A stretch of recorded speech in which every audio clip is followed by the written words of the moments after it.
hasta el último ucraniano.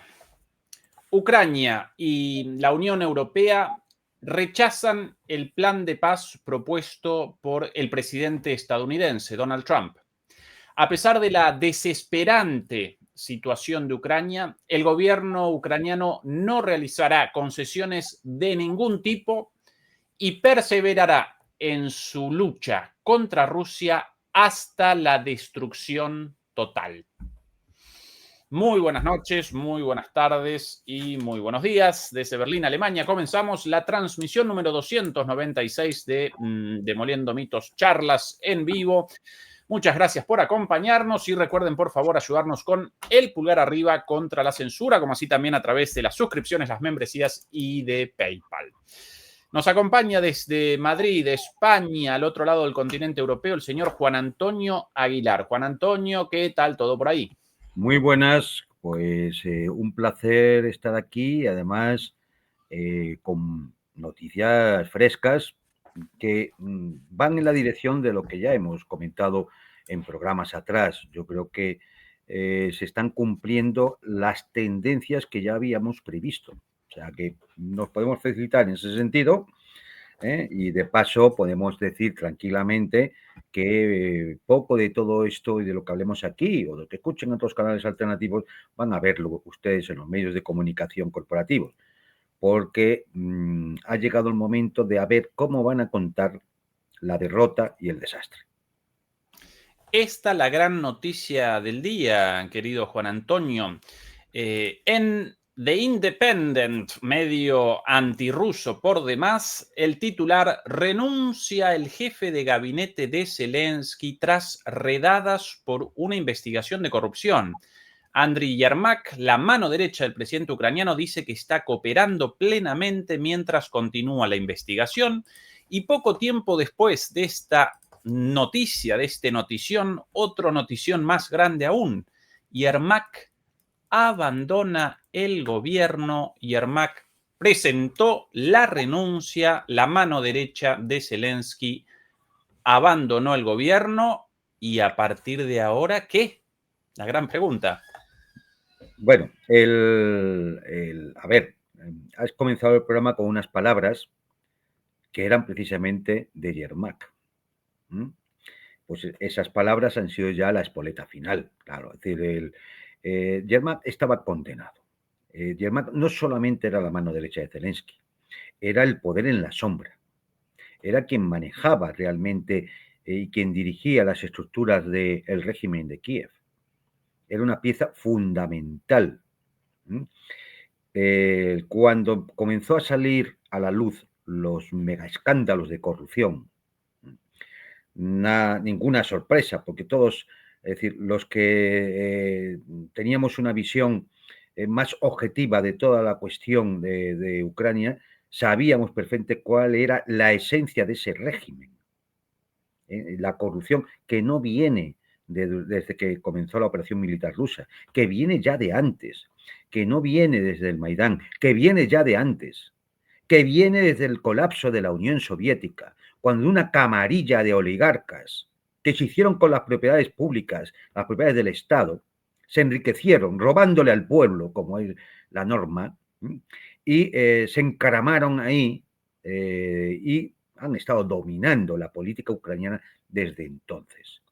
Si en algún punto hay que poner alguna fecha realmente de cuándo comienza la tragedia ucraniana, hay que ponerla en 1990, con esa independencia, entre comillas, que se fraguó en una aldea de Bielorrusia entre los presidentes de Rusia, Bielorrusia y Ucrania para disolver la Unión Soviética a espaldas del pueblo soviético y en contra del referéndum que se había realizado. Ahí comienza la tragedia. Algún imbécil nafo podrá decir que wow, la agresión rusa del rebelde del 22, esa mierda. Porque esas estupideces han llevado a que ahora mismo Ucrania esté destruida. Esa es la realidad. Para poner en contexto, bueno, primero, bueno, ya lo hemos dicho, Yermak no era simplemente la mano derecha de Zelensky, una especie de vicepresidente o de adjunto plenipotenciario de Zelensky, era mucho más. Era la cabeza, era el ideólogo, era el estratega de todas las operaciones que ha llevado a cabo ese régimen, ¿no? Y por tanto era parte de la red, de la camarilla, que ha dominado la política ucraniana y parte de la red y de la camarilla que se ha enriquecido con la corrupción. Pero la corrupción desde el principio.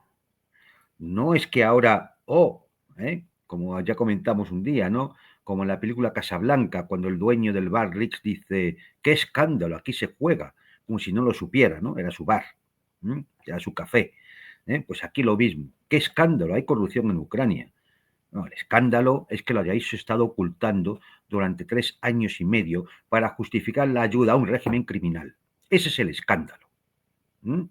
A ver si se entera Felipe VI, rey de España, se entera de algo y sabe a quién está recibiendo en palacio, a un criminal, a un corrupto, a un ladrón.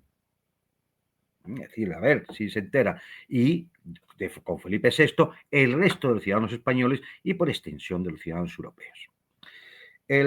A ver, alguien puede preguntar, vale, pero pues entonces, si todo esto ya era así, ¿por qué ahora? ¿Por qué ahora? Bien.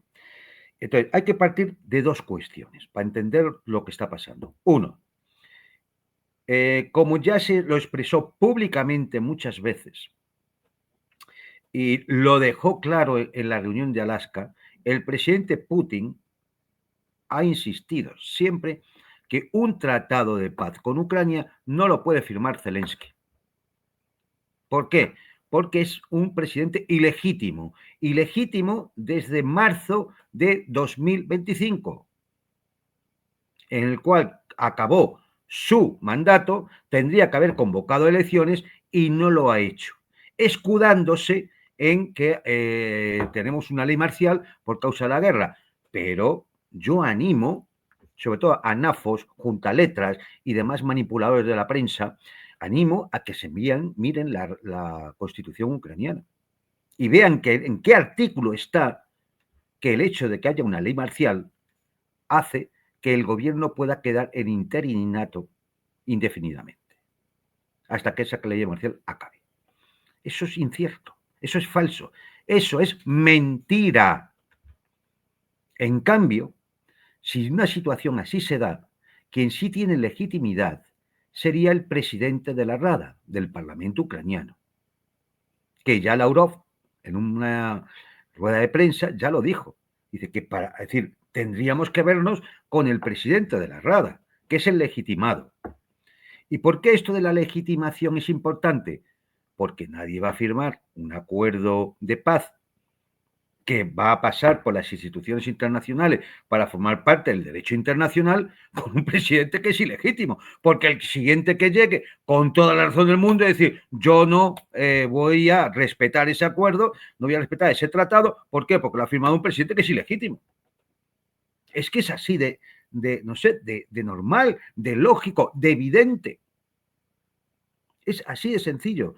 Con lo cual, bueno, pues Rusia no iba a negociar con Zelensky. Bien, ¿cuál es el otro actor beligerante en esa guerra? El régimen Zelensky y su régimen títere, que depende en todo de Bruselas, Londres y Washington. No. ¿Quién ha sostenido realmente esta guerra? La OTAN. ¿Quién manda en la OTAN? Los Estados Unidos. Por lo tanto, el otro, digamos, beligerante que tiene capacidad de decidir y de llegar a un tratado, a un acuerdo de paz, son los Estados Unidos. Y claro, Trump se encuentra con una cosa, que no puede llegar a un tratado de paz porque Rusia no va a negociar un tratado y que lo tenga que firmar un tipo que es ilegítimo. Consecuencia, Trump, que ve que tiene que cumplir una promesa electoral, que es acabar con el conflicto en Ucrania, o al menos con la implicación de Estados Unidos en el conflicto de Ucrania. Que además Trump necesita el acuerdo porque quiere llegar a establecer una serie de relaciones con Rusia que le conviene económicamente a Estados Unidos porque lo necesita. Y también porque quiere explotar lo ya firmado con el régimen ucraniano respecto a sus riquezas, en aquel pacto, en aquel acuerdo que también firmó Zelensky, entregándole prácticamente todas las riquezas e infraestructuras a Estados Unidos para que los explote, no sé, por generaciones. Y Trump necesita, además, parar la guerra, porque la guerra lleva un camino muy malo para Estados Unidos, para la OTAN, para Europa y para Ucrania. Los rusos avanzan en todo el frente. Ya lo dicen los propios ucranianos. Hay una diputada que decía hoy mismo, dice, es que claro, el frente avanza todos los días una media de 5 kilómetros. Claro, 5 kilómetros en un frente de 1000 y pico, oye, es que esto empieza a ponerse muy mal, muy mal. En la zona sur, por ejemplo, se están avanzando sobre líneas de defensa que están vacías, que no hay tropas. Ha caído Kupiansk, ha caído Pokrovsk, están cercados en Minograd, se ha entrado en Uliánovsk, se ha entrado en Seversk, se ha entrado en Konstantinovka, están a 15 kilómetros de Slaviansk. Es decir, la situación no puede ser más desastrosa. Consecuencia, Trump quiere evitar un desastre a la afgana, quiere evitar que el frente se derrumbe, el ejército colapse y nada pueda parar a los rusos hasta donde quieran llegar. Y claro, eso lógicamente, la prensa podrá decir lo que quiera, pero eso va en el debe de Trump. Eso luego le van a sacar los colores en Estados Unidos. Le van a decir, no solamente no paraste la guerra, sino que además toda la OTAN, con Estados Unidos enfrente, ha sido incapaz de detener al ejército ruso. Eso es muy peligroso. Y hay que recordar además que hay dentro de 10 meses hay unas elecciones de medio término cruciales en Estados Unidos. Con lo cual empieza a haber prisa. Dicho esto, ¿qué hace Trump? Mueve ficha. Y dice, vale, lo primero, quitarse de encima a Zelensky. Se le da el primer aviso con las investigaciones de la Oficina de Anticorrupción de Ucrania, la NABU, que está manejada por la Embajada norteamericana, como ya hemos comentado alguna vez, y por lo tanto depende de las instrucciones que le den Washington. La NABU se pone a investigar, empieza a hurgar. ¿Qué hace el régimen de Zelensky? Intenta prohibirla, intenta cerrarla. La Embajada norteamericana mueve fichas, lanza a la gente a la calle, hay protestas muy masivas, dejando ver el descontento de la propia población ucraniana con la situación. Zelensky da marcha atrás, Yermak da marcha atrás, no les queda más remedio que soportar a la NABU. La NABU sigue. Pasan todo el verano, pasa el mes de septiembre, parece todo tranquilo, pero llega este momento, este punto crítico, este punto de inflexión que hemos comentado. ¿Qué hace Trump? Ordena empezar a sacar escándalos de corrupción. Y la red de corrupción no es un caso dentro del sistema, no, es el propio sistema, porque alcanza a todo el régimen, las noticias se nos van quedando casi atrasadas a medida que hablamos, es decir, se empezó con un amigo personal y amigo de negocios y también asesor de Zelensky, que era Timur Mindich, por un caso de comisiones en las facturas, en las contrataciones energéticas con Energoatom, que quien lleva el tema de energía en Ucrania. A partir de ahí empezó a salpicar al ministro de Energía, dimitido, al ministro de Agricultura, dimitido, al exministro de Defensa, Umarov, a altos funcionarios, algunos detenidos, otros huidos. Por cierto, todos huidos a un país del Oriente Medio, famosito por sus cosas, ¿no? Es decir, ¿A Irán, Juan Antonio? A Irán no. No es a Irán, no, precisamente no es a Irán. Es decir, al país de la estrella. Al país de la estrella. Entonces, bueno, en todo eso aparece una investigación del FBI sobre Sensi Bank, porque aparecen paquetes de dólares empaquetados todavía salidos de la Reserva Federal de Atlanta o de Kansas.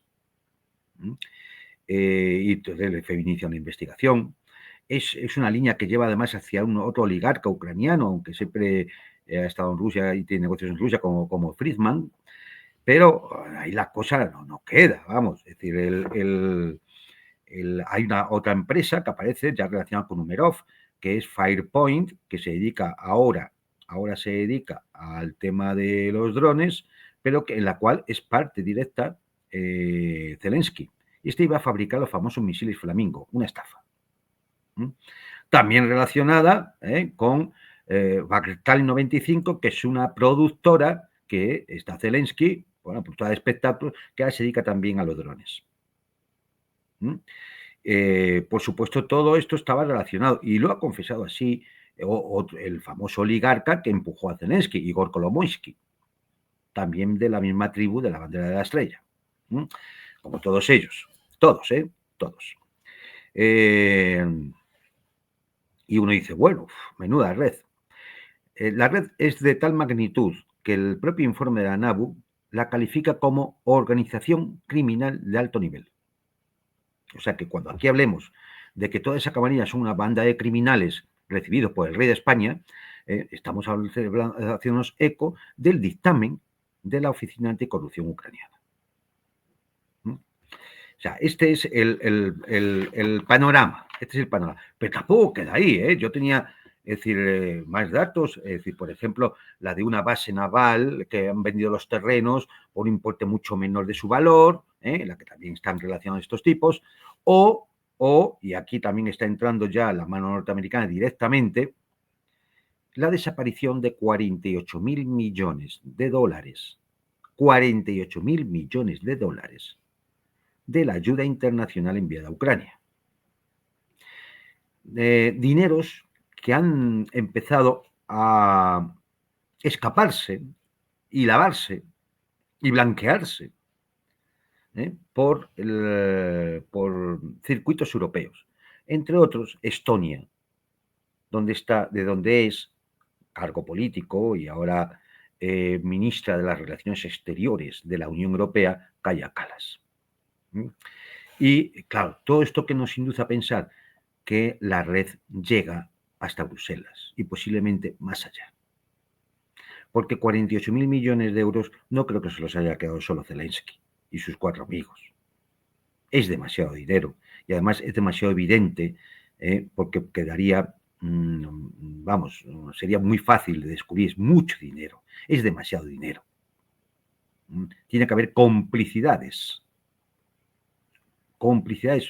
de gran altura dentro de la propia clase política europea que ha estado apoyando a ese régimen.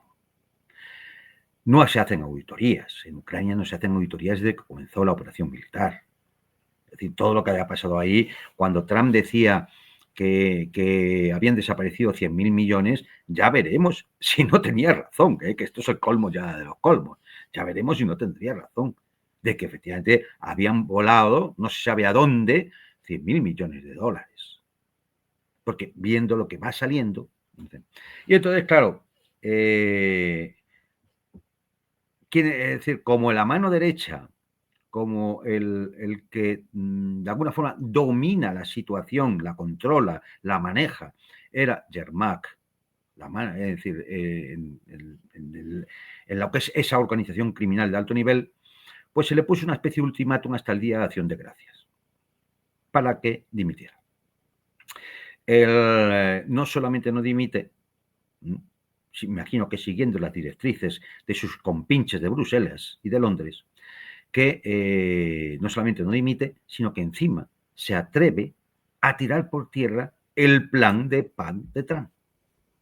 Con lo cual, estaba cantado que al día siguiente de Acción de Gracias los Estados Unidos moverían ficha.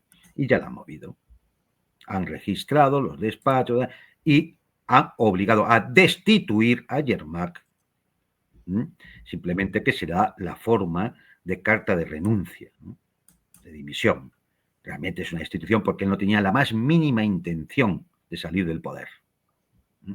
Dejando además solo y aislado a Zelensky. Es decir, estamos en el punto final. Una vez que, claro, esto ya se pone en marcha y ya efectivamente la maquinaria, una vez puesta en marcha, no se va a parar salvo que quiera Trump y le diga a la NABU, deja de investigar, es cuando Trump presenta esa propuesta de plan de paz de 28 puntos. Que es Zelensky con sus amigos, sus amigachos europeos intenta paralizar, intenta modificar, los europeos dicen que es inadmisible, que esto es una derrota estratégica de la OTAN. Ahí tienen razón, es una derrota estratégica de la OTAN. Es más, depende cómo acabe todo esto, es muy posible que la OTAN tenga fecha de caducidad, un futuro muy negro. Y bueno, pues esta es la situación a día de hoy. Y esto es lo que hemos visto hoy. ¿Qué veremos mañana? Pues depende de lo que vaya a hacer Zelensky. Todo indica que Zelensky no le va a quedar más remedio. Después del aviso de Trump, con sus propias palabras, de encontrarás un sitio donde vivir. Es decir, te tendrás que ir de Ucrania, te vas a tener que ir. Y en un sitio encontrarás donde vivir, donde puedas estar con tus hijos, con tu mujer, con tus padres. ¿Sabéis dónde están los padres viviendo, los padres de Zelensky, dónde viven? En el país de la bandera de la estrella. No, pero yo sí, habría respondido acertadamente. Claro, con lo cual Trump sabe perfectamente, pues, es decir, cómo se está jugando ya la partida. Zelensky lo debe de saber. Zelensky, yo no sé si de verdad no pensaba que la cosa iba a llegar hasta aquí, porque hay que ser un poco obcecado, ¿eh? O efectivamente ya están todos tan... es como una rueda de asesinos, ¿no? Es decir, ya o caemos todos o juntos y no lo sé, pero, es decir, pero da el hundimiento, ¿no? Es decir, da la sensación de que están en esas, porque si no, hombre, se tendría que haber percatado de que los mensajes eran clarísimos. Es decir, la acción de anticorrupción de la NABU va unida a la propuesta de paz de 28 puntos de Trump, que tiene sus cosas, pero es cierto que le da a Rusia prácticamente la mayor parte de las condiciones que ponía para conseguir un tratado de paz. Ojo, es una propuesta. Todavía queda por negociarla con el Kremlin. De hecho, creo que Van Witkoff y Jared Kushner van a Rusia a tratar ya con el documento oficialmente a entregar la propuesta. Porque tengamos en cuenta una cosita, ¿eh? Lo que hemos conocido de la propuesta de los 28 puntos, esto es lo que se ha filtrado de la prensa. No hemos visto el documento oficial. Ha sido filtrado, además, por un elemento pernicioso, un traidor llamado Kellogg, general Kellogg. Es decir, un neocons, pero no es un neocons, sino que también debe estar implicado en la trama de corrupción ucraniana porque su hija tiene negocios allí. Curiosamente. Y esto también nos retrotrae al asunto de Hunter Biden, el hijo de Joe Biden, que también era miembro del Consejo de Administración de Burisma, la principal empresa gasística de Ucrania. O sea, esto ha sido todo el gigantesco expolio de un país al cual, bueno, se le lanza contra Rusia porque había que buscar una derrota estratégica de Rusia y además los poliamos, ¿no? Y robamos a mansalva. Y mientras tanto uno tiene que aguantar que este majadero, el pulgón verde de Kiev, venga aquí a ver el cuadro de Guernica y le reciba el otro tipo en la zarzuela y encima se lleve casi 1.000 millones de euros sacado de los bolsillos de los españoles. Que es que tiene narices, es que tiene, perdón por la expresión, tiene cojones. Que este ladrón, con su camarilla, vengan a España, le reciban como poco menos que un héroe de la democracia, lo paseen y encima se lleven 1.000 millones de nuestros bolsillos. Y esto es lo que estamos viendo. ¿Qué pasa? Pues que lo que ustedes, queridos ciudadanos españoles, también del resto de Europa, van a ver en televisión, van a ver en la prensa, lo estarán cocinando ahora, porque claro, algo tienen que empezar a decir. Porque si le dicen las cosas como se las estoy diciendo yo, o como se las puede decir a Ezequiel, o el coronel Baños, o a Ariel Pierrez, o cualquier otro, o Alberto Iturralde, que si escuchan a ellos y nada más, y no les dicen otro relato, pues ustedes se van a cabrear, y se van a cabrear con razón. Hay que evitar eso. Claro. ¿Qué vamos a decir cuando el presidente del gobierno español pues, lo recibe en Moncloa? Querido Vladimir, querido amigo. Menos mal que no digo que dijo cómplice, ¿no? Pues ya sería el colmo. En fin, muy lamentable porque además nada de esto nos era desconocido. Nada de esto hemos dejado de contarlo. Es que podemos tirar programas atrás en este y otros canales. Nos hemos hablado de los gastos de la señora Zelensky en las tiendas más caras de Nueva York o de la compra de propiedades. Es que no lo hemos hablado. O que en los Panama Papers ya estuviera Zelensky en su día. Es decir, ¿qué pasa? Que ahora, como digo, en Casablanca, ¿no? ¡Qué escándalo! En Kiev se roba. Muy sí, bien, ahora, la periodista de investigación, la prensa, la sexta, es decir, eran todos bulos de los agentes de influencia del Kremlin. Sí, ahora Juan Antonio, como establece ese refrán del español rioplatense, la culpa no es del chancho, sino del que le da de comer. Efectivamente. Zelensky, un cara duro, un desfachatado, un cínico, pero detrás de Zelensky claro, muchas manos, Zelensky ¿no? era un monigote al que pagaban. Es decir, que él pudiera desarrollar una red de corrupción simplemente era el pago para que él realizara la labor que estaba realizando.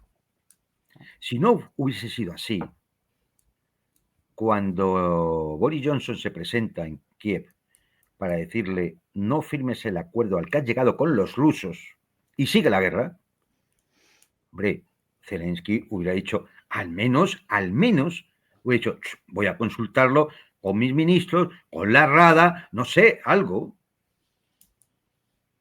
No, es decir, Zelensky ha hecho lo que le han ordenado que hiciera.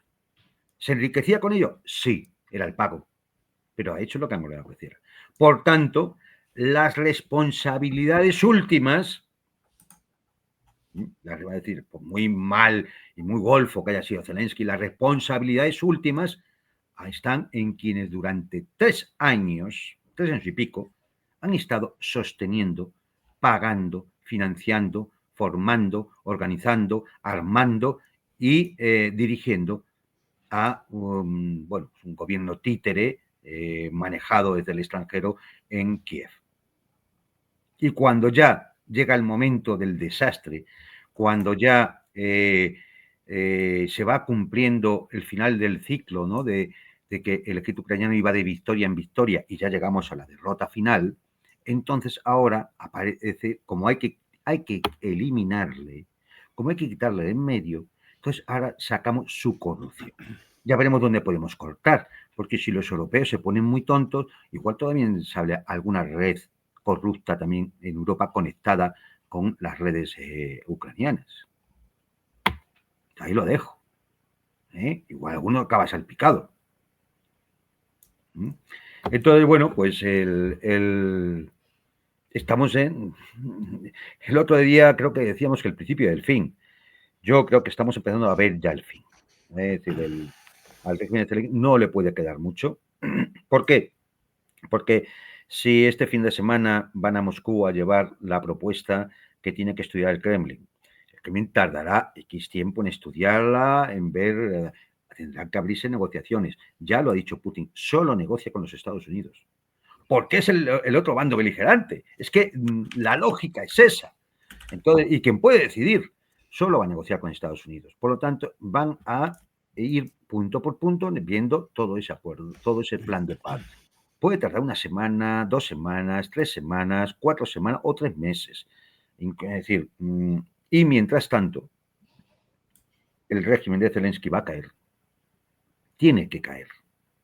Porque no importa lo que se avance en las negociaciones, si luego al final quien tiene que firmar la capitulación, porque eso no la va a firmar Trump, la capitulación la va a firmar quien esté en Kiev. Y no puede ser Zelensky porque todos los rusos no van a aceptar. Con lo cual es el fin.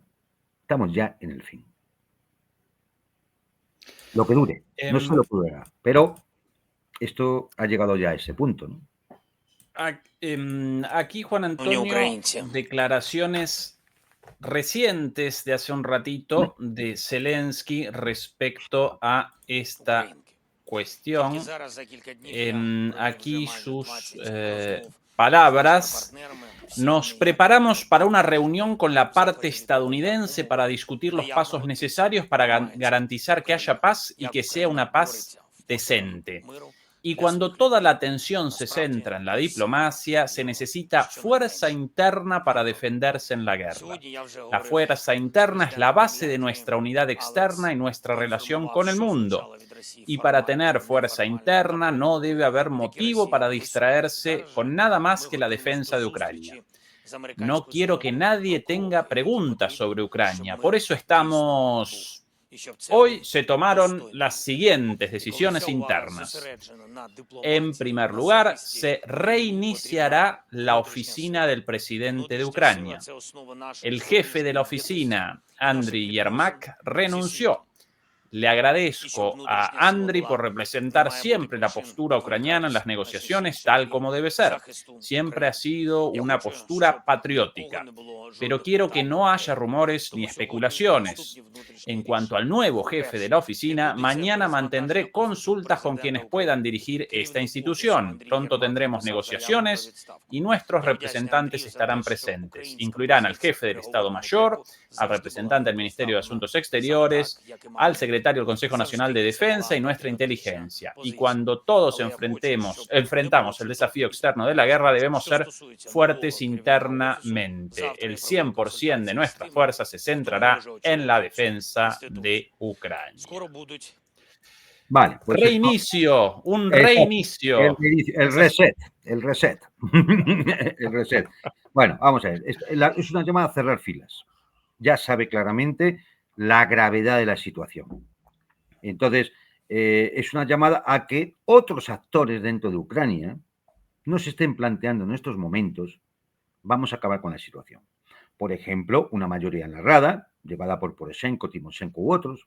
Por ejemplo, un grupo de altos mandos militares que decidan hasta aquí hemos llegado, o algo así. Ha sido una llamada a cerrar filas. No sé cómo lo ha llamado él, lo de la oficina presidencial, la reconfiguración o algo así, ¿no? Vamos, es decir, que la tiene que quedar de nuevo con una nueva persona y tiene que hacer consultas. Os voy a decir yo la primera consulta que va a hacer. A Washington a decirle, ¿a quién pongo? ¿Quién queréis que ponga? Y ese va a ser. Si quiere ir por el camino menos malo. Si quiere ir por el camino más malo, puede llamar a Londres o a Bruselas y decirle, ¿a quién queréis que ponga? Y entonces la cuestión empeorará. Es muy lamentable tener que escuchar esto de un tipo que hace tiempo dijo en una entrevista en televisión que Yermak se iría cuando se fuera él. Se iría conmigo, dijo exactamente. Yermak estará aquí y se irá conmigo. Igual hasta todavía hace honor. Es decir, que él salga un día después que Yermak. Pero, desde luego, no lo sé. A lo mejor incluso Zelensky a estas alturas está pensando en que lo mejor sería irse. Lo que pasa es que no le van a dejar. Ahora tiene que cumplir las órdenes que le den para dejar todo preparado antes de que tenga que dejar la presidencia y se proceda a dar un paso adelante en el tema de las negociaciones de paz. O seguir haciendo caso a Bruselas, pensar que los europeos le van a salvar de todas, y entonces en la siguiente investigación de la NABU, ¿no? Igual es su despacho el que acaban registrando. Igual, pues algún momento alguien sale detenido. O igual, efectivamente, alguien no cierra filas y nos encontramos con un golpe palaciego interno, o un golpe en la rada, o un golpe militar. Que no es una buena cosa, porque la situación interna en Ucrania está lo suficientemente endemoniada como para poder incluso acabar en enfrentamientos y hasta una posible guerra civil. O sea, que esto es decir, ahora mismo son pasos muy delicados lo que hay que dar, porque la situación se puede volver muy peligrosa.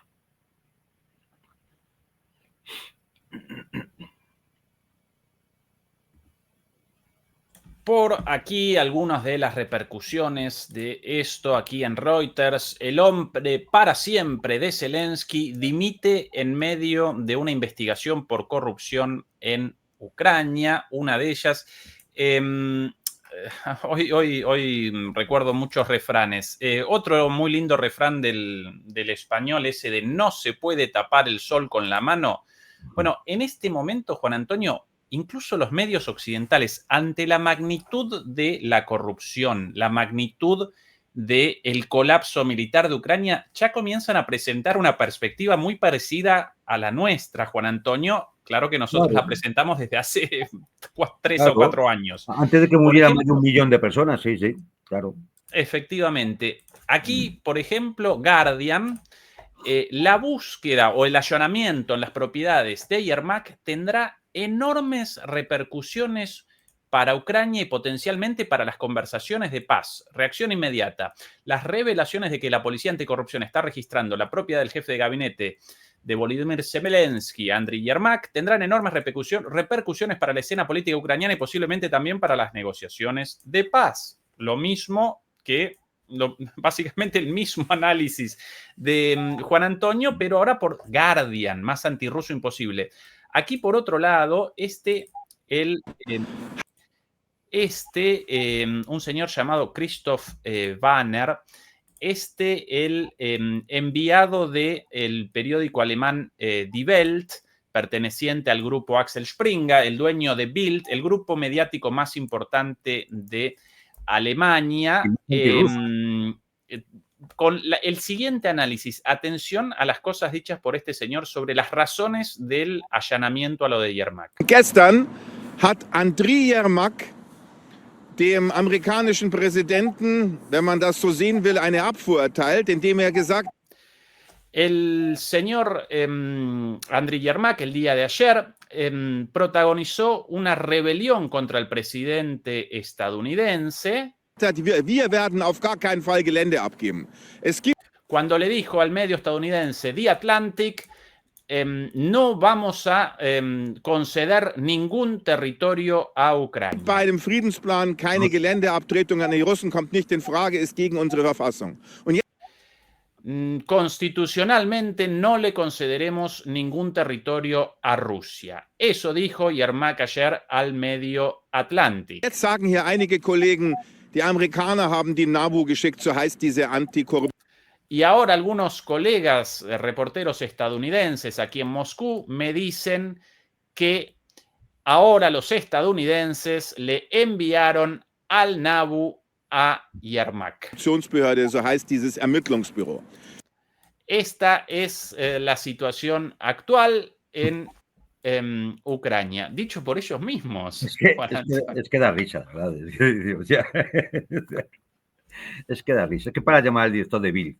Hombre, ya se ha enterado usted, hombre. Ya se ha enterado.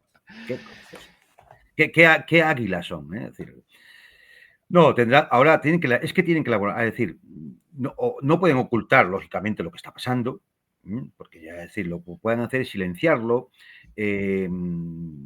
limitarse a los aspectos más superficiales, ¿no?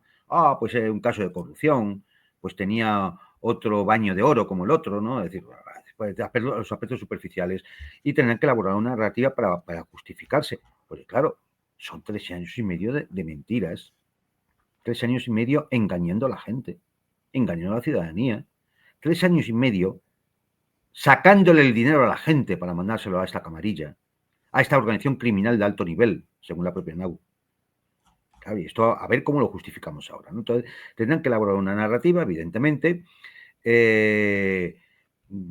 ver, que nadie se engañe. Yermak no pudo decidir él solo. Es decir, pues ahora voy a decir que no vamos a cumplir el plan de paz de Trump. ¿Qué país? Y Zelensky no sabía nada, ¿no? En esa rebelión Zelensky no sabía nada.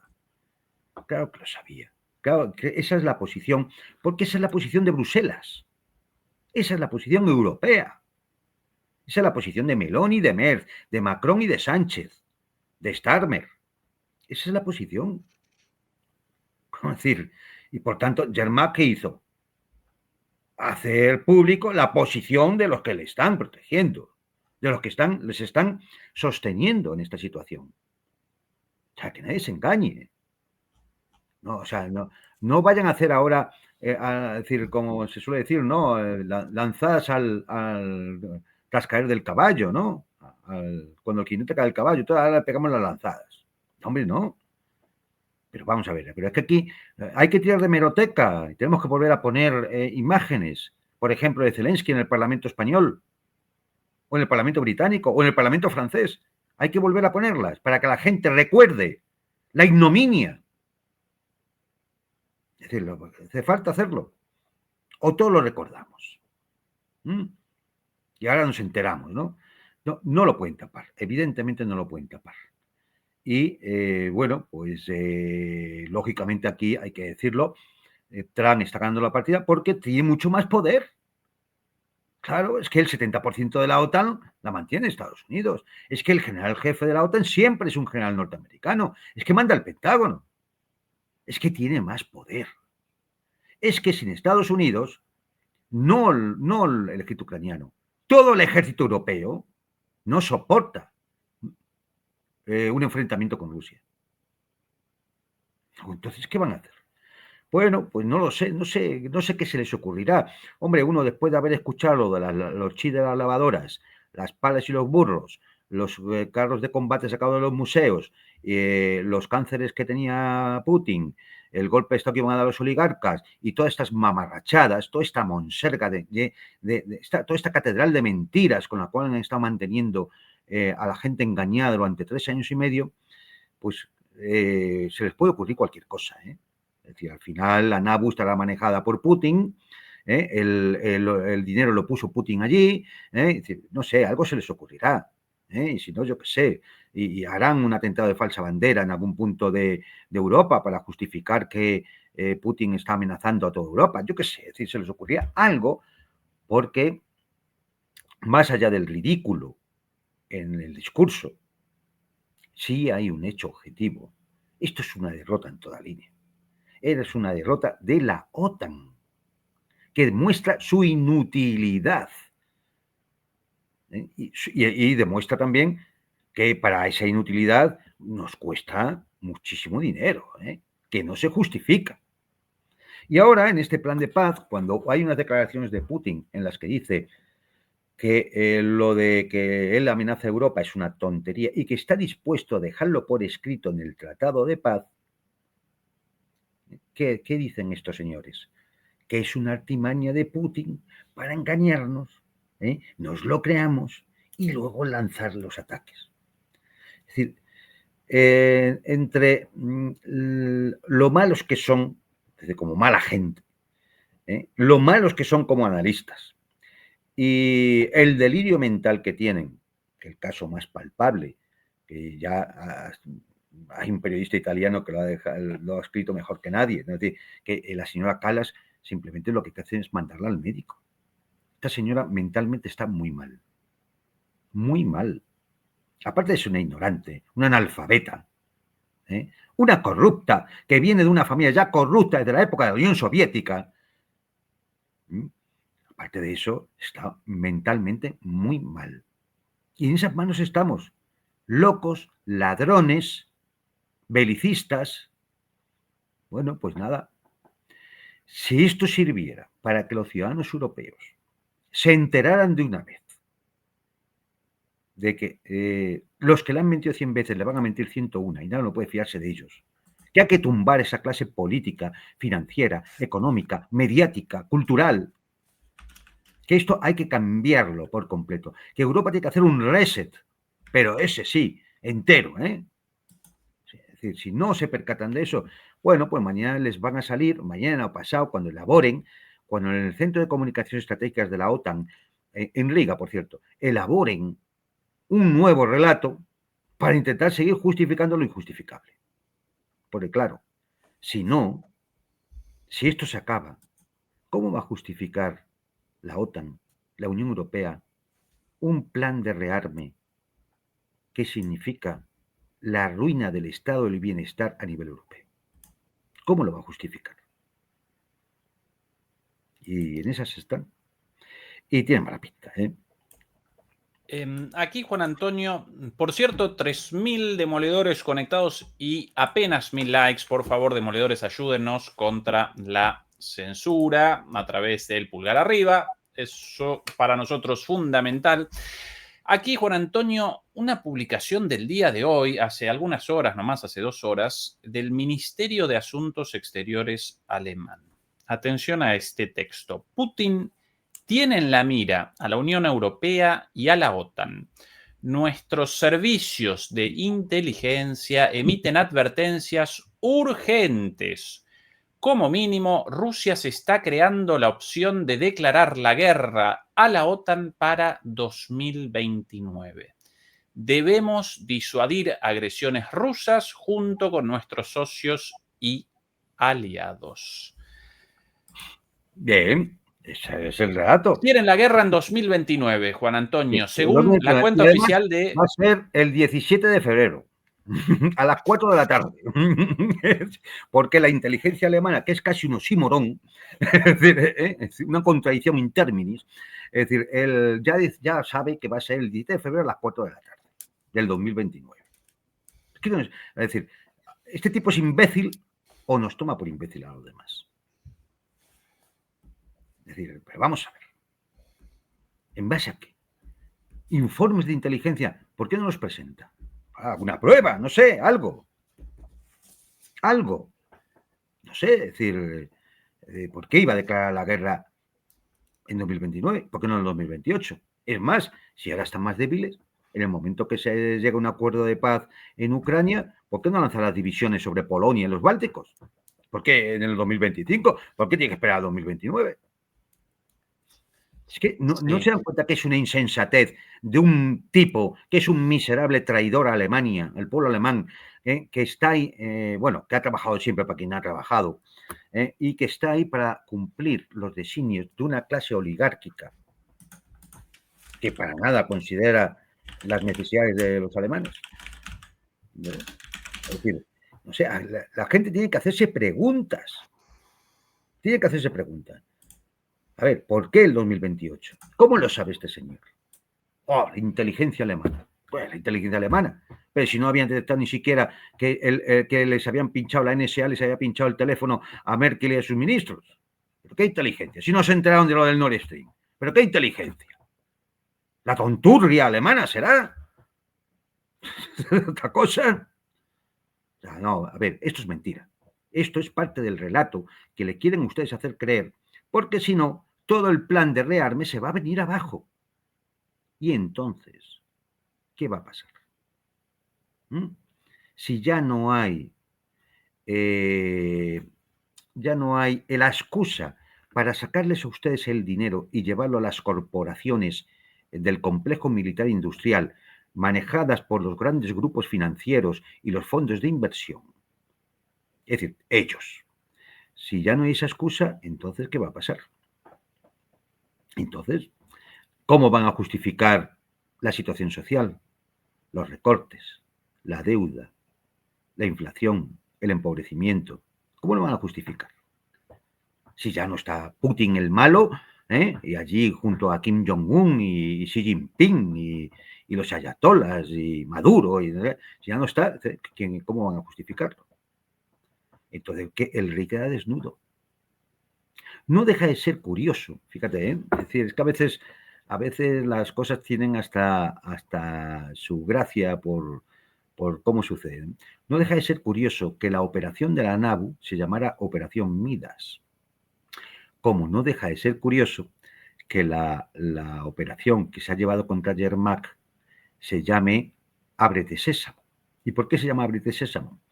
Ábrete Sésamo era la palabra con la cual se abría la puerta de la cueva de Alí Baba y los 40 ladrones. ¿Y saben ustedes cuál es el mote que tiene Yermak? Alí Baba. Es decir, es que, a ver, es decir, quien quiera entender que entienda, pero hombre, es decir, es que es tan evidente que a poco que se profundice un poco, se da uno cuenta de cómo es la situación. Entonces, pues nada, no, yo para los próximos días me espero toda una serie de declaraciones, cada cual más escandalosa. ¿Por qué? Uno, porque hay que intentar ganar tiempo ocultando la realidad de lo que está ocurriendo mientras se elabora ese relato. Segundo, porque hay que ver si de alguna forma se puede torcer el brazo o convencer a Trump de que no vaya por ahí, porque implica un desastre para la Unión Europea y para la OTAN, ¿no? Entonces tienen que ganar ese tiempo. Y mientras tanto, algo tendrán que decir. Y entonces pues van a sacar que Putin planea una ofensiva sobre Europa en 2029, otro dirá que en 2028, es decir, dirán cualquier cosa. Y no en el 30, en el 35, llamarán al servicio militar obligatorio, es decir, estamos todos en peligro, Putin se ha aliado con los alienígenas, es decir, dan cosas de este tipo, es decir, la desinformación, es decir, todos los que cuentan estas cosas están pagados por el Kremlin, es decir, nos van a entretener con toda esta clase de insensateces, de disparates. ¿Para qué? Para ocultar lo que está pasando. Porque en el fondo, si en algún momento los negociadores norteamericanos y rusos llegan a un acuerdo en los 28 puntos, donde además Rusia, claro, todavía no se lo han presentado oficialmente, en algunos puntos todavía va a sacar más, porque eso es una negociación. Eso es una negociación. Y va a decir, no, este punto y este punto y este punto me los he reformado porque yo así no los acepto. Y entonces, teniendo la sartén por el mango, como la tiene ahora Rusia, tanto en el campo de batalla como a nivel ya global, pues muy posiblemente Trump, mientras lo que no toque lo que Trump quiere sacar, que es el retorno de la inversión, entiéndaseme esto, del dinero que Estados Unidos ha puesto ahí y las ganancias pertinentes, pues accederá. Y entonces, pues, claro, ese plan de paz se verá obligado a ser firmado por las autoridades ucranianas. Y para entonces ya no puede estar Zelensky. Habría un alto el fuego inicial, las tropas ucranianas se tenían que retirar de todo el Donbass, convocatoria de elecciones en 100 días, que sería el plazo de negociación, y una vez llegado a esos 100 días, el nuevo presidente que saliera sería el que tendría que firmar. Y además se va a ver obligado a firmar, irremediablemente, porque el que va a salir de esas elecciones, os aseguro, porque son elecciones convocadas por el mundo democrático, ¿no? Os aseguro que va a salir el que quiera Trump. Juan Antonio, respecto a esta publicación, evidentemente está una estupidez malintencionada. El propio Putin ayer lo rechazó con una vehemencia, lo caracterizó como un despropósito, una estupidez. ¿Para qué querríamos Europa? Y con toda razón, ¿qué podrían querer? Territorios, recursos naturales. Rusia, justamente, la economía, la creciente formidable, floreciente economía europea, por favor, ¿qué podrían querer los rusos de Europa? Pero bueno, más allá de lo falaz de este argumento, ¿no presenciamos acá un acto performativo, una afirmación performativa? En las ciencias de la comunicación llaman alocución performativa a una palabra, una declaración, la cual en sí misma genera un hecho, como por ejemplo, los declaro marido y mujer. ¿Cuál es el valor de esa palabra? Precisamente que ese mismo decir genera algo. Cuando estos señores están estableciendo acá la supuesta voluntad rusa de una guerra en 2029, ¿no están presentando en realidad su voluntad de una guerra en 2029, de comenzar ellos? Es el delirio de proyección. Es decir, ellos saben perfectamente que ahora es imposible enfrentarse al grito ruso. Y ellos cuentan con que, hombre, un proceso de rearme, de militarización en Europa, de vuelta al servicio militar obligatorio para poder tener tropas, porque no las tienen ahora mismo. Es decir, cuando uno escucha las tonterías estas de no, vamos a poner 800.000 efectivos en las fronteras del este, 800.000 efectivos cada 3 meses, nos está poniendo en 2 millones y pico de efectivos al año. ¿De dónde? A ver, ¿de dónde lo van a sacar? A ver, cuéntenme usted, déjeme ver el plan. Es decir, bueno, pues claro, ellos esperan en ese tiempo 2 cosas. Uno, efectivamente, rearmarse, preparar la logística. Hay cambios incluso en las líneas férreas, en carreteras y demás, puentes que ahora mismo no aguantarían el peso de los vehículos blindados, ¿no? Ellos piensan efectivamente todo el rearme y para entonces habrá habido elecciones en los Estados Unidos y tienen la esperanza de que haya otra administración. Y entonces poder efectivamente hacer frente a un conflicto en el este, en el cual intenten de nuevo, de alguna forma, provocar una derrota estratégica a Rusia, que es lo que vienen buscando, porque ya no tienen otra salida. Ya no tienen otra salida. Es decir, esto está en una situación social, económica, muy mala, toda Europa. Y entonces, bueno, pues cuando eso ha ocurrido otras veces en la historia, se ha ido a la militarización y se ha ido a la guerra como una forma de salir.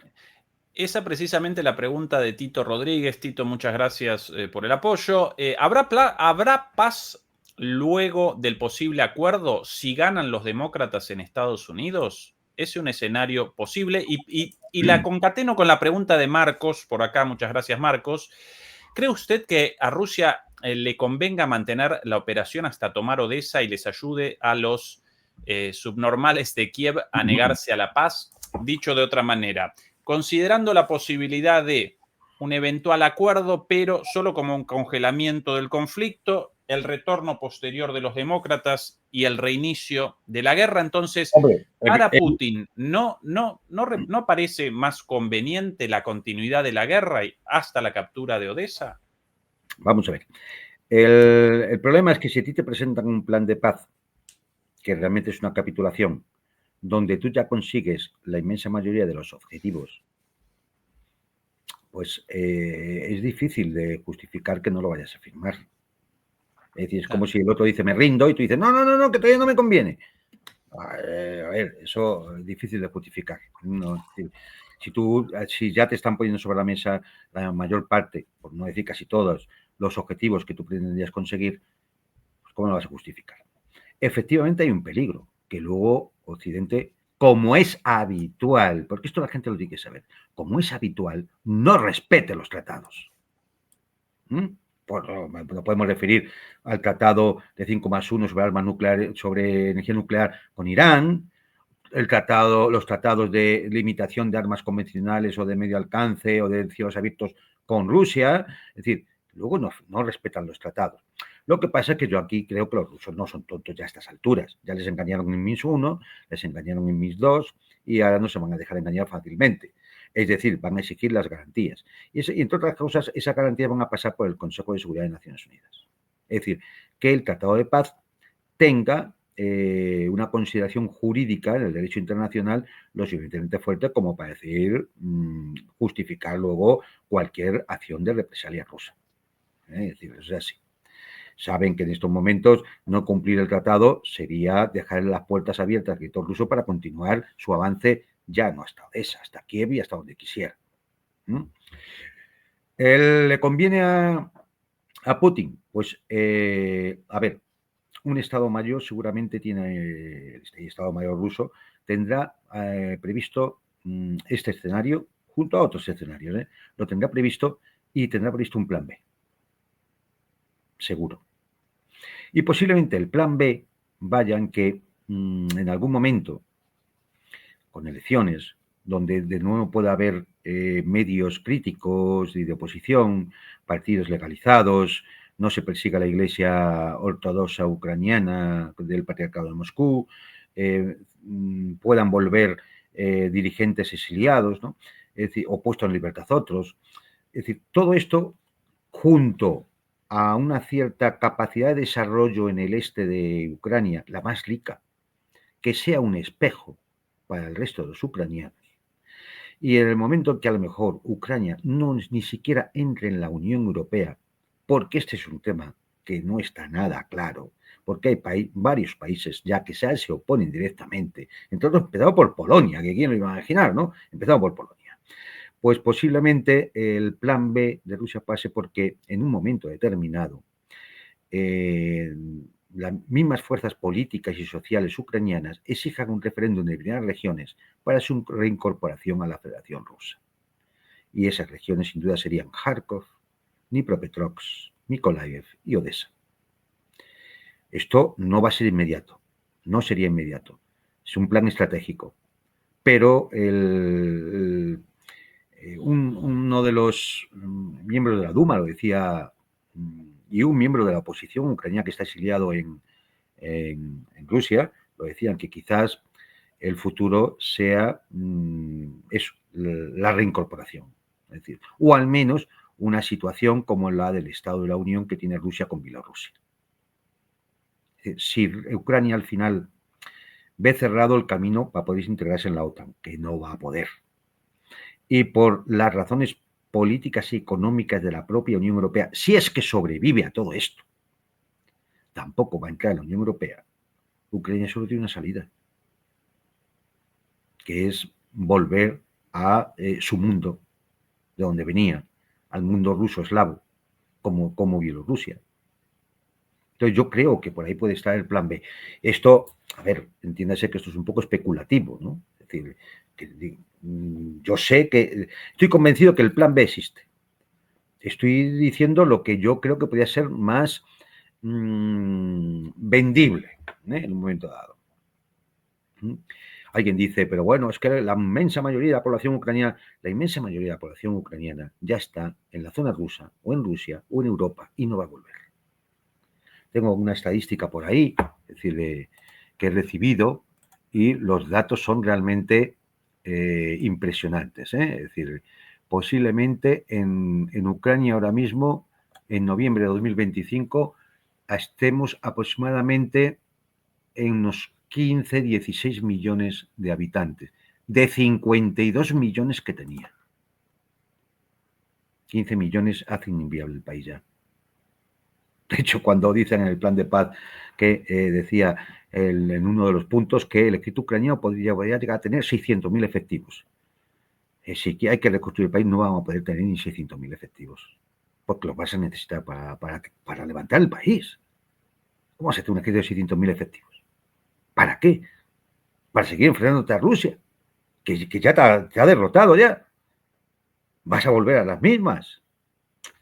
Es decir, yo creo que no, si puede cambiar la administración norteamericana, puede que efectivamente los europeos incumplan como ritual, pues su palabra no vale nada. Es decir, bueno, pues pueden no cumplir los tratados y pueden intentar rearmarse, pero también hay que decir una cosa. Rusia también se arma, y con China y con otros también se arma. El tiempo muerto también es un tiempo muerto para Rusia. para potenciarse. Y además tienen que entender, los europeos tienen que entender una cosa. Si establecido el plan de paz y la línea de contactos la que es, y hay una zona desmilitarizada, si eso se incumple, estaríamos hablando ya de una clarísima agresión no a una minoría o a un sector de la población prorruso que hay en un país extranjero, no, estaríamos hablando de territorio ruso. Por lo tanto, entraría en funcionamiento la doctrina militar rusa, tanto la prenuclear como la nuclear. O sea que cuidadín con algunas de las cosas que puedan estar pensando los locos de Bruselas, que en su delirio y en su psicopatía, ¿no? Sin abandonar del todo a Rusia, Juan Antonio, querría tu opinión sobre esta situación. Aquí Delcy Rodríguez, el día de hoy, Delcy Rodríguez, por cierto, la ministra de Relaciones Exteriores venezolana, en una conferencia binacional con Rusia. De su equipo de gobierno nos acompañan ministros del gabinete. Hoy, cuando Venezuela está bajo graves amenazas de agresión militar, agradecemos todas las manifestaciones de solidaridad que permanentemente Rusia, tu gobierno, el pueblo ruso, el parlamento ruso han dado a nuestro país. Tengan la certeza de que Venezuela no se rendirá y tengan la certeza de que Venezuela saldrá victoriosa defendiendo la paz y defendiendo la sagrada soberanía de este país. Extraordinaria noticia para... Bien. ¿Cuál es la posibilidad o cuán probable una intervención rusa en defensa de Venezuela directa o indirectamente? ¿Cómo podría participar Rusia ayudando a Venezuela o cómo participa ya? Juan Antonio, ¿cuál es la importancia del factor ruso en la situación actual entre Estados Unidos y Venezuela? Bueno, o sea, en primer lugar, la información, lógicamente, es bastante confidencial. Este tipo de información es bastante confidencial. No le van a estar comunicando al enemigo, al adversario, lo están comunicando, pues, qué tipo de sistema de armas se están diciendo de Rusia o de Irán, que también sabemos que ha llegado, o de China, que también sabemos que ha llegado, o la que en un momento determinado pudiera ceder a algún otro país sudamericano, que podría ser. Pero bueno, sí que se ha dejado escapar, por ejemplo, que sistemas antiaéreos, de radares, de guerra electrónica, drones iraníes han estado llegando. Que han estado llegando a asesores, porque claro, muchos de estos sistemas de armas los venezolanos no los conocen. Hay que enseñarles a manejar o incluso manejarlos, como han hecho oficiales de la OTAN en Ucrania, que han muerto en zonas de combate precisamente porque estaban o como asesores o manejando determinados sistemas de armas. Con lo cual, la ayuda existe, es palpable, pero también es verdad que de la misma forma que ha ocurrido en Ucrania, se intentará impedir que haya un choque directo entre tropas norteamericanas y tropas rusas o chinas, de lo que sea, ¿vale? Es decir, eso se intentará. ¿Por qué? Porque hay que evitar siempre los riesgos de escalada. No es lo mismo, bueno, pues una operación militar a la cual tú te vas a resistir y con todos los medios que dispongas, a que se produzca una escalada incontrolable que todos sabemos dónde puede acabar. Bueno, yo lo único que de este tema, porque ya empieza, es decir, no es de ayer, el tema del despliegue norteamericano en el Caribe ya lleva muchas semanas. El efecto sorpresa se ha perdido. Cada día que pasa, el ejército venezolano se sigue entrenando, sigue recibiendo asesoramiento, sigue recibiendo nuevos sistemas de armas. Es decir, la capacidad de resistir es ahora mayor que hace un mes y que hace 2 meses, cuando empezó todo esto. Por tanto, yo no veo, no creo que se llegue a ese punto de estupidez de intentar hacer una invasión terrestre de un país montañoso y lleno de selvas, que se puede llenar de guerrillas, que va a haber guerrillas que han estado en Colombia, que van a pasar al lado venezolano a combatir a los norteamericanos,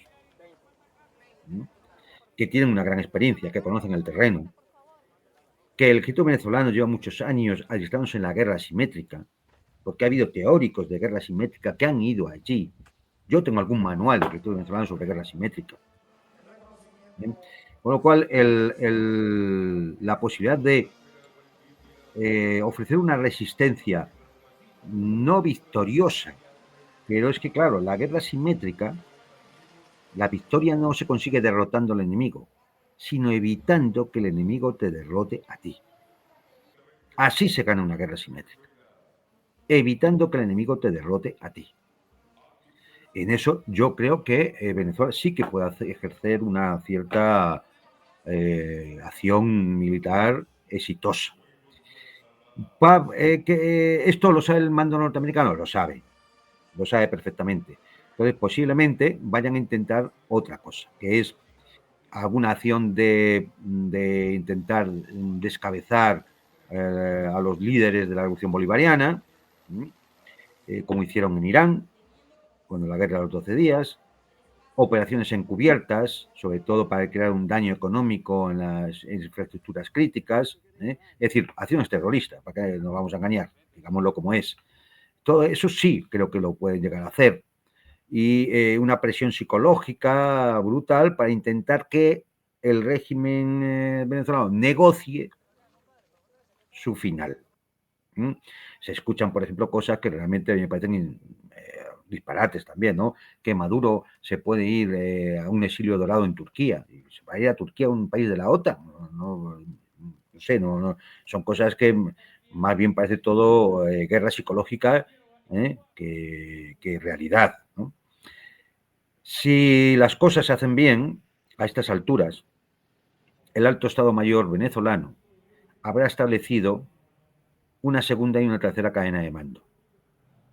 Es decir, si hubiera una acción militar por sorpresa ahora mismo de lanzamiento de misiles y bombardeos sobre puntos, búnkers y demás donde pudieran estar los líderes y los mandos venezolanos, lo único que tiene que tener, y ya hay experiencia porque lo hemos visto, como digo, en la guerra de los 12 días, lo único que tiene que tener el mando venezolano previsto es una segunda y una tercera cadena de mando para que inmediatamente sustituya a aquellos que pudieran caer en ese ataque que tendría una alta intensidad de principio, pero que luego sería imposible de sostener en el tiempo, porque se arriesgan también a imaginar por un momento que hubiera una reacción venezolana con algún tipo de arma que le hayan podido suministrar Rusia o China o quien sea, y te tumban un crucero norteamericano o un destructor norteamericano.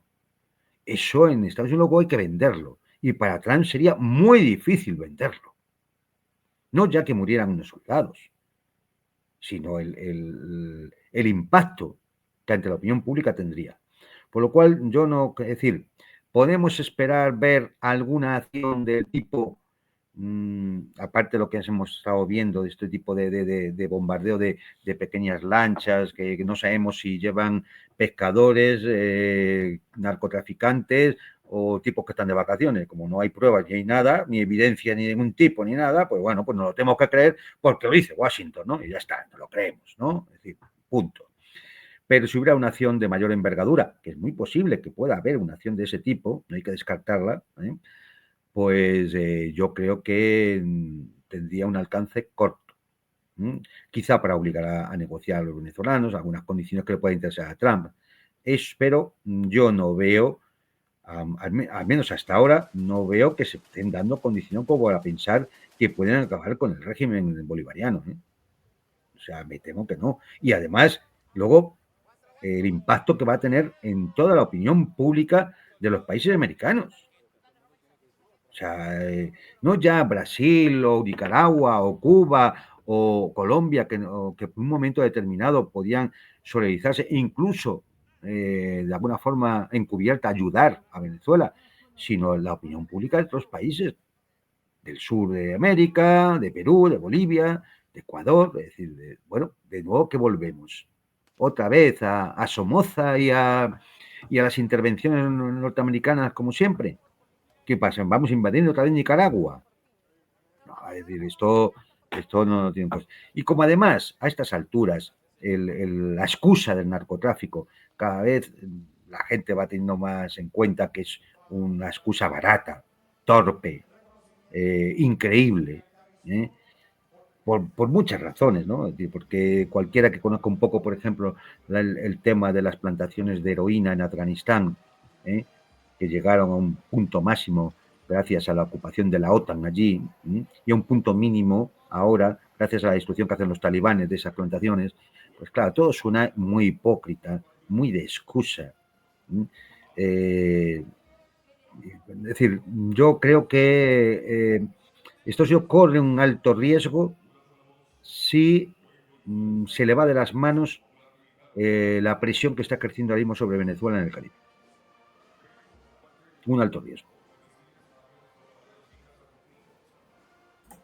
Juan Antonio, desde el punto de vista de Rusia e incluso desde el punto de vista chino, ¿cuáles las ventajas y cuáles las desventajas de una mayor participación en Venezuela, de una confrontación mayor con Estados Unidos en Venezuela?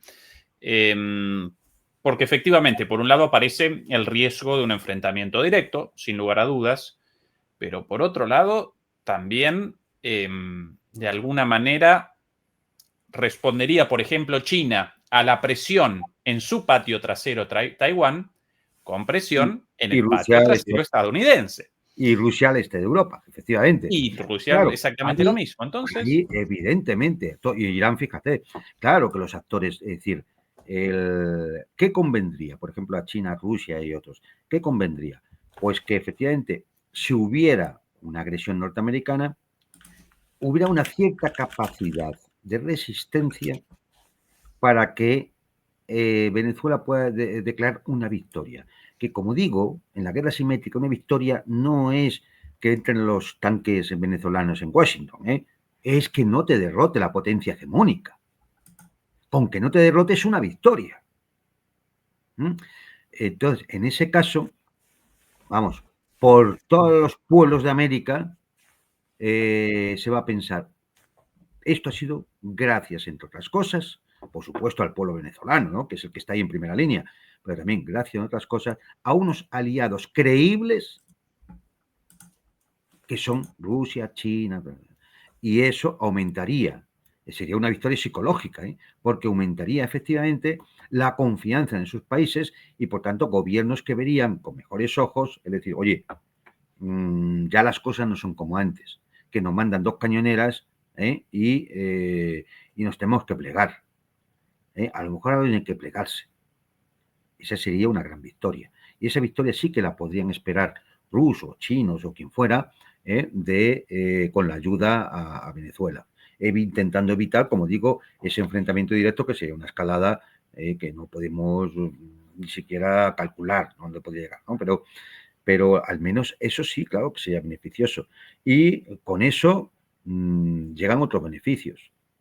Compras de armas, imaginar los sistemas de armas que se han visto exitosos, compras de armas a estos países, acuerdos comerciales, planes de mayores infraestructuras, es decir, confianza. En un momento en el que Estados Unidos amenaza a México, amenaza a Colombia, amenaza a Venezuela, amenaza a Panamá, incluso se interfiere en las elecciones en Honduras.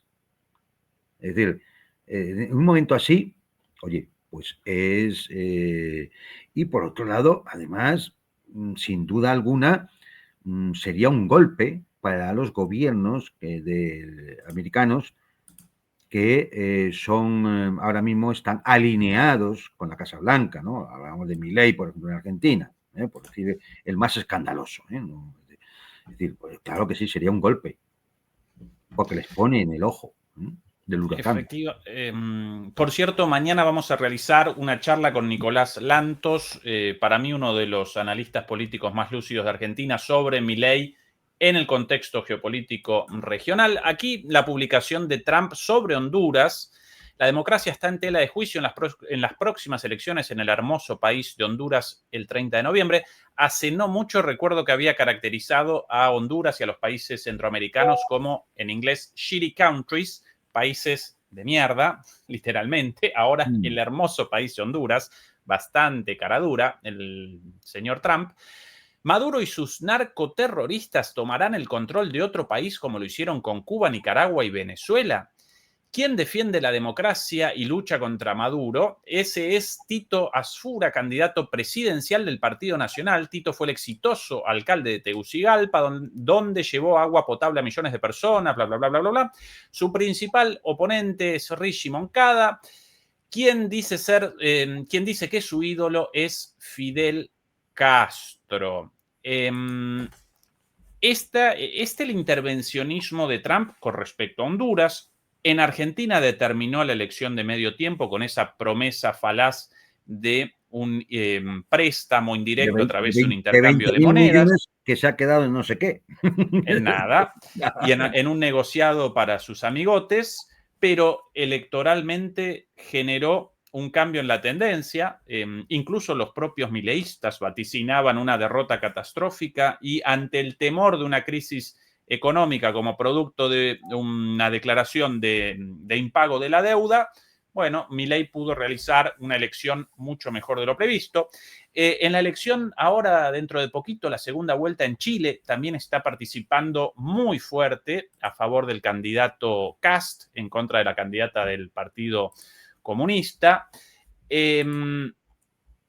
Para mí, una intervención política mucho más fuerte e incluso indirectamente militar, China y rusa, generarían un quiebre tanto para América Latina, para el continente latinoamericano, como incluso para China y para Rusia en su relación con Estados Unidos. Según Scott Ritter, Rusia habría establecido 2 barcos de guerra en aguas venezolanas, esta información no confirmada, pero a veces generan la sensación los rusos y los chinos de que todavía no aparecen en ese nivel de confrontación con Estados Unidos, aunque materialmente ya sí comienzan un enfrentamiento directo en un mundo multipolar, todavía carecen de ese impulso para comenzar a estar presentes donde deberían estar presentes en oposición a Estados Unidos.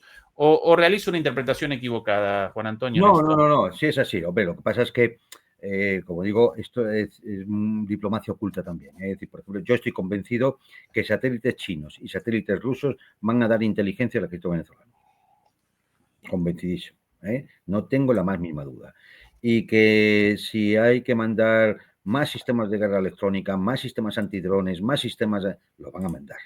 Es decir, el aparecer implicado directamente, claro, ten en cuenta que también eso afecta a la política interior tanto de China como de Rusia, como de cualquier otro de los actores, ¿no? Entonces, son mucho más cuidadosos. No quieren aparecer como unos imperialistas que van allí.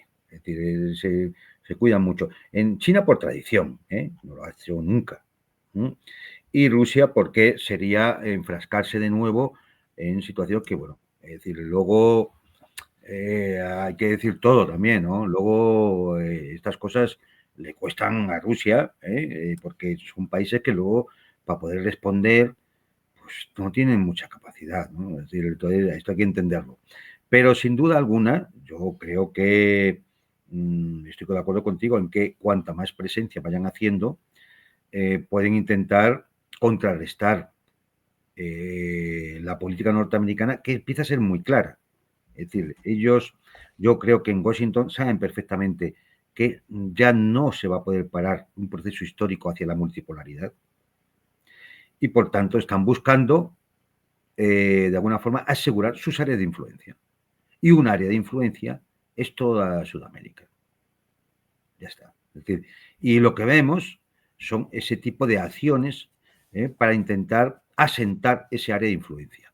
Si tú logras enfrentarte a ese proceso allí, en la propia Sudamérica, lógicamente le estás haciendo un daño terrible a las intenciones al proyecto norteamericano. Pero bueno, eso implica que va a ser una zona conflictiva, cosa que ya habíamos previsto también, una zona muy conflictiva en los próximos años, como lo va a ser África también por parecidas razones, porque es una zona donde lo que se va a ventilar es quién va a ser las potencias dominantes que van a tener algo que decir en África. Y por lo tanto vemos permanentemente situaciones de desestabilización o de guerra o de terrorismo o de golpes de Estado en África. Procesos similares pueden empezar a darse también en Sudamérica, por la misma razón.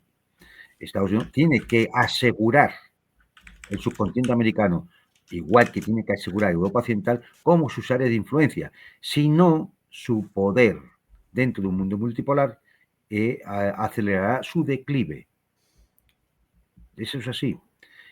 Claro, ¿qué ocurre? Pues que como en el caso europeo, esto queda en manos de los ciudadanos americanos, que sean capaces de ver las cosas con claridad y decidir con libertad, ¿no? A saber qué es lo que quieren para el futuro. Oye, alguno, sí, yo sé que lo que le gusta es irse, le gustaría ser como un norteamericano más.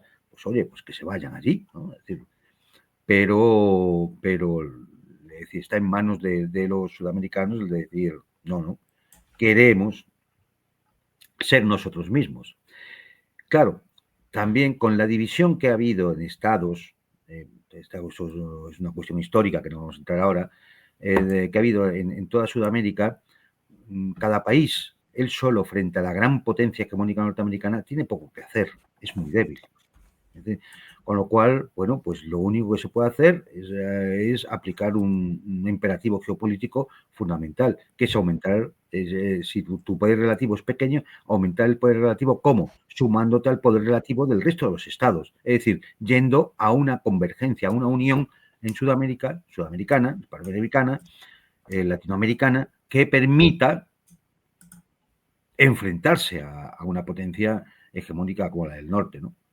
Si todos los recursos de todos los países de las Américas estuvieran coordinados, concentrados y convergiendo en una dirección determinada, sí, todavía sería muy potente Estados Unidos para intentar imponerse, pero la diferencia de poder ya no sería insalvable.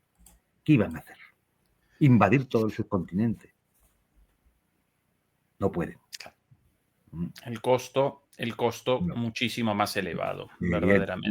No podría. Es decir, si Afganistán costó lo que costó en billones de dólares y era simplemente un país de montañas y pastores de cabras, imaginar lo que sería intentar dominar todo el subcontinente.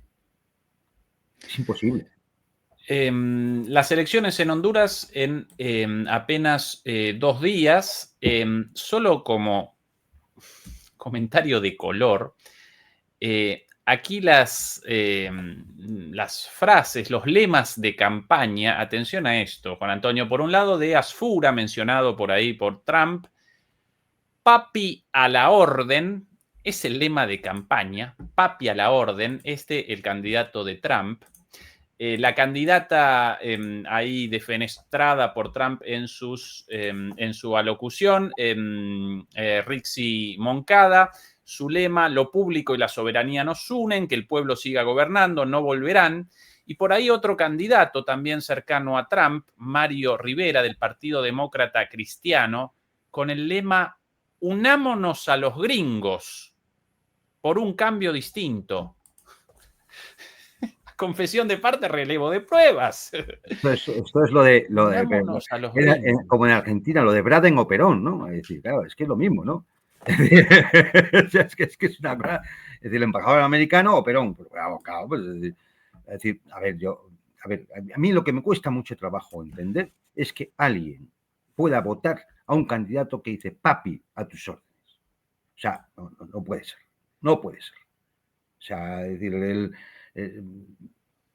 no me entra.